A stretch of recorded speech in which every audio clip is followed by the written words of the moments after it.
This is WVBN from around the world. From the League of Nations, diversions hastily made. Perhaps the Secretary General was grateful for an excuse to look away from Nazi aggression. Maybe it was the interest from the world's governments in a cooperative framework at sea that finally spurred action. Whatever the reason, this week the League of Nations made its priorities clear. Organizing a worldwide common response to the Morgana threat was more urgent than settling the question of Poland, or indeed any terrestrial conflict. This meant considerable latitude could be afforded to the world's great powers, at a cost to those who stood in their shadows. Perhaps the world's governments weren't all on board yet, but the League did what it could, launching an international campaign of interviews, peer statements, and impassioned speeches. Navy recruitment around the world soared, and people who lived safe distances away from the land wars got to feel just a little bit better about not thinking about them. From Italy, good French neighbors. This week, the Western Mediterranean caught a break, as the Marine Nationale followed the lead of the Regia Marina to great effect. A Morgana attack on Toulon was routed, and the two European fleets combined to crush the surviving enemy before they could regroup to join a raid on Porto Torres. Mussolini's government rides high on the recent string of successes, with his reputation and prestige as a statesman and leader growing by the day. The coasts of Sardinia and Corsica are, if neither safe nor entirely peaceful, at least as secure as anywhere else in the Mediterranean. One would rather sail a fishing boat from Porto Torres than from anywhere in the Balearic Sea. The League of Nations strongly approved of this show of cooperation, and their diplomatic outreach has been pleasantly humble. Perhaps a time will come when eagles may return to Geneva. There may ultimately be complications arising from reminding Italian sailors and French that they are brothers and sisters. If the two nations ever stand at odds, it could make firing the first shot that much harder. Perhaps a more immediate threat is that the Morgana Vanity begins to perceive the Regia Marina as an opponent deserving of her attention. From the United States, joining hands. The United States of America was coming to embrace its Bells as celebrities, as friendly sisters, and as symbols of a decent kind of life. And when the Bells joined FDR in saying the Morganas had to be fought everywhere for the preservation of humanity, it appealed to a lot of people. Even some die-hard isolationists joined the cause, seeing in this naval campaign an alternative to an ugly land war in Europe. The battles ongoing on two oceans provided early insight into the strength of pre-war training, and is in the process of being studied at the Naval War College. The Rockefeller Foundation promoted a League of Nations speech tour, with the result that the League itself enjoyed a degree of support it hadn't experienced for many years. It wasn't lost on Germany, though, that the president seemed to take this development as an excuse to provide more support to Britain and France. The fact that an American Navy was gaining the power and prestige necessary to project into Europe made the US into possibly a more urgent threat than before. From France, good Italian neighbors. Daladier's government may still have worries over Mussolini's lust for Tunisia, but this week the Marine Nationale joined hands with the Regia Marina to great effect. A Morgana attack on Toulon was routed, and the two fleets crushed the enemy before they could join a raid on Porto Torres. If there can be said to be a downside, it's that the Marine Nationale was widely seen to be the junior partner in this frail rapprochement.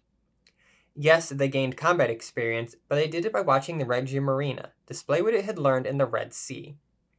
Even within the Marine Nationale, doubts were beginning to grow. If the two sides were ever to come into direct opposition, would France be at a disadvantage? In the Atlantic, however, matters became grave. The Germans seemed to have used their strength in the North Sea in the general chaos of Morgana attack to sneak raiders south. Allied tonnage losses in the Bay of Biscay weren't significant, but were a rude reminder of the Germans' submarine strength and their willingness to use it. French relations with Italy are now stronger than they've been since the aftermath of the Munich Agreement, and the French Mediterranean coast is safer. The British in particular were pleased to see a growing amity, given the general situation of the war. In all that, the Morgana mischief seemed to sense to have some fun. From the United Kingdom, forced to evolve. Of minor note was that HMS King Alfred, typically open for the training of reserve officers from the 11th, closed its doors this week. It will continue to be used as a Royal Navy facility, but evidently the quality of its accommodations was insufficient for its intended purpose. British screens in their western approaches were particularly effective in driving off the expected but unfortunate threat of German U-boats.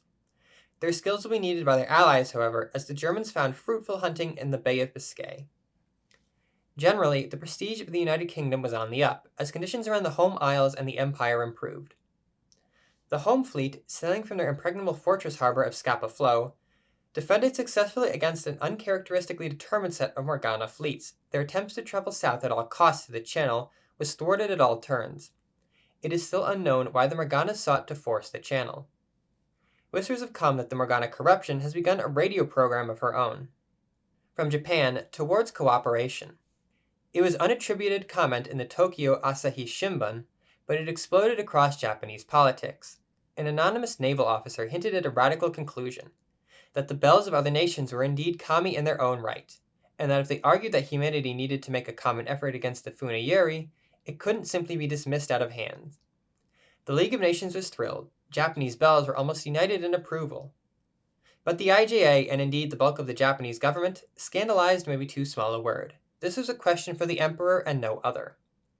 Was the IJN burning too many bridges? Would this indelicate splinter be the start of a new period of government by assassination? From Germany, French season.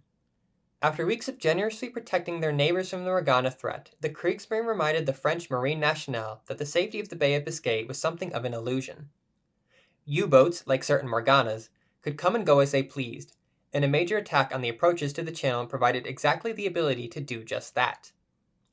While not in convoys, many merchants were protected, but not enough to bring laurels to several captains.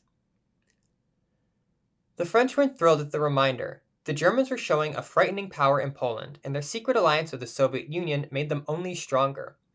U-boats in the bay were another indicator that the reach of Germany was long. Certain French belles were impressed, even if they would prefer not to be. The League of Nations, working hard to form the International Naval Protection Force on the model of the Spanish Civil War, took a dim view of this use of sea power. Clearly, Germany was not yet ready to rejoin the Covenant. From the Soviet Union, Turkish delight. On September 18th, the Soviet invasion of Poland began, beginning what appears to be the final disintegration of Polish resistance in the country.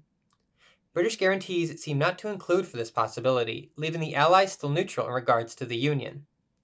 The Soviets couldn't afford to have the Black Sea Fleet sealed away behind a wall of Morganas, and they couldn't tolerate the ongoing erosion of their defenses in Odessa and Sevastopol. They made common cause with the Turks, who had been pleading for more aggressive assistance for weeks, and won themselves room to breathe in the south. Troubling rumors came from the wetlands of the Danube Delta. The Morgana disease was reportedly seen dragging her hulk onto the mud and waters for some unknown purpose. Elsewhere, the Soviets trusted that the coming winter would be all the shield they needed in the Arctic. Comrade Winter was surely also an admiral. These predictions did not seem to lessen Morgana activity in the region, however. This has been WVBN from around the world.